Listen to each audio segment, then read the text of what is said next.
غربت جو ہے نا وہ ساری بیماریوں کی جڑ ہے. صحیح.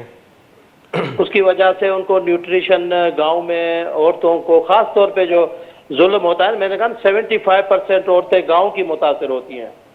صحیح. تو فوڈ اس میں آئرن کی مین چیز جو ہوتی ہے وہ آئرن کی کمی ہوتی ہے. آئرن کی کمی کی وجہ سے ہیموگلوبن کم ہوتا ہے. ہیموگلوبن کمی کی وجہ سے آکسیجن کی کمی ہوتی ہے. تو وہ جب لیبر میں جاتی ہے عورت تو اس وقت اس بیچاری کو آکسیجن کی ضرورت ہوتی ہے. تو وہ آکسیجن نہ ملنے کی وجہ سے ان کی برین ڈیتھ ہو جاتی ہے اور کئی عورتیں اس وجہ سے بھی مر جاتی ہیں. تو گورنمنٹ کو دیکھیں ہمارے ہاں اس وقت پاکستان جو ہے وہ تقریباً جو دنیا کے جتنے بھی ممالک ہیں میٹرنل کیئر کے معاملے میں 50ویں نمبر پہ ہے. صحیح. 50ویں نمبر کا مطلب ہے، بلکہ میں تو کہہ رہا ہوں اس سے بھی ورسٹ ہے. اس سے بھی worst ہے. ہاں جی جی بالکل. تو ہمیں پرائمری کیئر جو ہوتی ہے جس کو ہم پہلے بھی کہتے رہتے ہیں کہ جو ہماری پرائمری کیئر ہیلتھ ہے جو وہ بالکل بیکار ہے.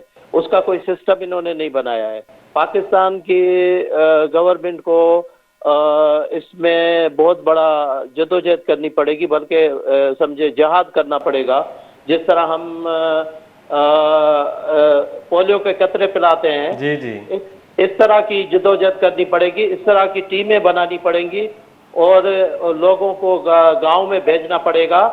اور جو بچے پیدا ہوتے ہیں ان کو آئرن کی کمی ہوتی ہے، وہ آئرن کے قطرے پلا. اور جب عورتوں کی جب ہوتی ہے، دنیا میں ایک اصول ہے، جب ماں بچے کے ساتھ آتی ہے تو اس کی رجسٹریشن ہو جاتی ہے. یہاں پہ کوئی رجسٹریشن کا رواج نہیں ہے. ان کو مس ہینڈل کیا جاتا ہے، دائیوں کے حوالے کیا جاتا ہے اور صحیح طرح جو ہیلتھ کیئر ہے ان کو نہیں ملتی ہے.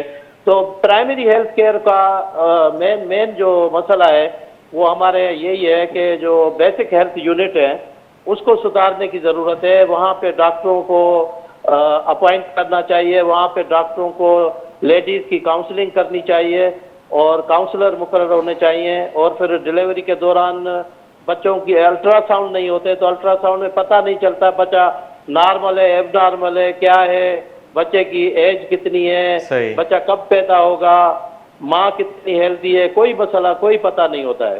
تو یہ سارے معاملات ہیں جن کو گورنمنٹ کو بالکل وار فٹ پہ لینا پڑے گا. ڈاکٹر صاحب یہ آپ پرائمری ہیلتھ کیئر کی بات کر رہے ہیں، جیسے آپ میں بھی وہی سوچ رہا تھا کہ جیسے پولیو کے حوالے سے کیمپینز چلتی ہیں اور پولیو کو ختم کرنے کے لیے ایک جیسے آپ نے کہا نا کہ جہاد کرنا پڑتا ہے ہمیں مختلف ایریاز میں جا کے، تو اس حوالے سے بھی جہاد کرنے کی ضرورت ہے. تو دوسری بات یہ کہ دیکھا جائے کہ بچے جو متاثر ہوتے ہیں تو ظاہر ہے وہ تو ڈپینڈ ہوتے ہیں، ماں کی صحت بہتر ہوگی تو ظاہر ہے بچے کی صحت صحیح ہوگی. تو بیسک ہیلتھ یونٹ سے آپ کی نظر میں ہم سندھ کی اگر بات کریں تو آپ نے سروے بھی کیا ہوگا، دیکھا ہوگا، ظاہر ہے آپ اس فیلڈ سے وابستہ ہیں، تو مطلب وہ کیا لگتا ہے آپ کو، سیٹسفیکیشن آپ کو نظر آتی ہے سندھ کے بیسک ہیلتھ یونٹس یا پرائمری ہیلتھ اسٹرکچر میں؟ نہیں بیسک ہیلتھ یونٹ تو ہماری دیکھیں نا وہاں پہ تو آپ کو بھی پتہ ہوگا کہ وہاں پہ تو پیراسیٹامال بھی نہیں ملتی ہے اور کئی بیسک ہیلتھ یونٹ تو بند پڑے ہوئے ہیں. اور ڈاکٹر اگر اپوائنٹ کیے جاتے ہیں تو ڈاکٹر وہاں پہ جاتے نہیں ہیں. تو ڈاکٹر اگر جاتے نہیں ہیں تو گورنمنٹ اتھارٹیز کو انشور کرنا چاہیے نا کہ ڈاکٹر نہیں جاتا ہے اس پہ ایکشن لیں. تو ساری آرگنائزیشن کا فیلیور ہے پورا. تو آپ نے کہا کہ ابھی بھی دائیوں کا وہ ہوتا ہے اس میں رول، مطلب جو بچے پیدا ہوتے ہیں یا ڈیلیوریز ہوتی ہیں تو اس میں ابھی تک مطلب دیہی علاقوں میں دائیوں کا ہوتا ہے رول اس میں؟ دیکھیں دائیاں پوری دنیا میں دائیاں ہوتی ہیں، بھلے دائیوں کو میں کہتا ہوں تو دائیاں اگر نہیں ہو نا جی تو ہمارے تو ریشو اور بڑھ جائے اور لوگ اور مر جائے. تو دائیاں بیچاریاں تو پھر بھی ٹھیک ہے، لیکن دائیاں جو میرا مقصد یہ ہے کہ ہم جو پرائمری ہیلتھ کیئر یونٹ جو ہے ان کو صحیح طرح بنائیں اور وہاں پہ ایک ایسا پروگرام بنائیں جس میں جو عورتیں دائیاں بننا چاہتی ہیں ان کو ٹرین کریں گاؤں میں اور ان کو سرٹیفکیٹ دیں اور ان کو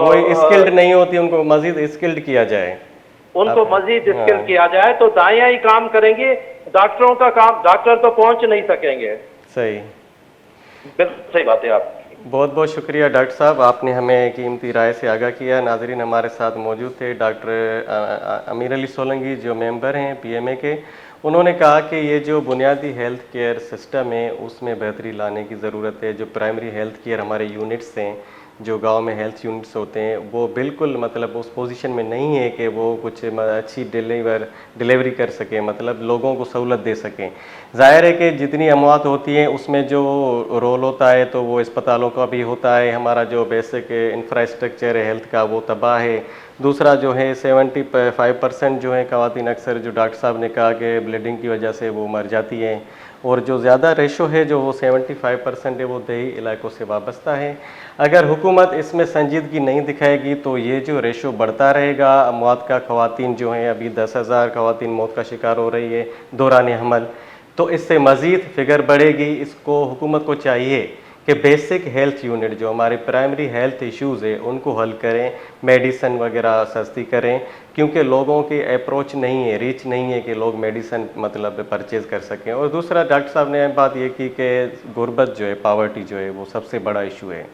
وہ جڑ ہے بیماریوں کی، اموات کی، ہر چیز. حکومت کو چاہیے کہ سوشو اکانومیکل کنڈیشن جو ہے اس کو مزید بہتر بنائے، کیونکہ لوگ ظاہر ہے سفر کرتے ہیں، لوگ اس چیز سے متاثر ہوتے ہیں. ظاہر ہے بچے اتنے مریں گے، خواتین اتنی مریں گی، تو ظاہر ہے یہ تو بہت بڑا سانحہ ہے ہمارے لیے. تو ناظرین، یہاں پہ ہم لیتے ہیں ایک مختصر سا بریک.